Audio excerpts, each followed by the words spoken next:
வித்யா, எப்படி நான் சொல்றதை எப்படி எங்க பெரியம்மா கேட்கறாங்க பத்தியா? வித்தியாவா? கொன்னு புடுவேன். அக்கான்னு சொல்லி கூப்பிடுறா. என்னை விட ஒரு வயசு தானே மூத்தவ, அக்கான்லாம் சொல்ல முடியாது. அக்கான்னு கூப்பிட முடியாதாமே அக்கானே. நீ அக்கான்னு கூப்பிடல என்கிட்ட அடிதான் வாங்குவேன். பெரியம்மா கூப்பிடவா? பெரியம்மா. நீ இவ்வளோ மெதுவாக கூப்பிட்டா எங்கள் அம்மா கேட்டுருமா? நான் எத்தனை நாள் ஹாலில் இருந்து காட்டு கத்தி கத்திருக்கேன் தெரியுமா? எங்கள் அம்மாக்கெல்லாம் கேட்காது. அப்படியே நீ எங்கள் அம்மா கூப்பிட்டாலும் நான் சொல்லுவேன், ஏம்மா இந்த பையன் சொல்கிறதே கேட்க மாட்டேங்கிறான், அக்கான்னு கூப்பிட மாட்டேங்கிறான்னு சொல்லுவேன்.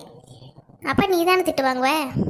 ஒரு சின்ன திருத்தம் வித்யா, பெரியம்மா என்ன திட்ட மாட்டாங்க, உன்னதான் திட்டுவாங்க.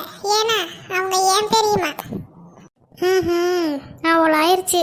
அப்புறம் நான் பெரியம்மான்னு கத்துனா எங்க பெரியம்மா என்னன்னு கேட்க மாட்டாங்கன்னு சொன்னேல, நான் மெதுவா பெரியம்மான்னு இங்க இருந்து கூப்பிடுறேன்.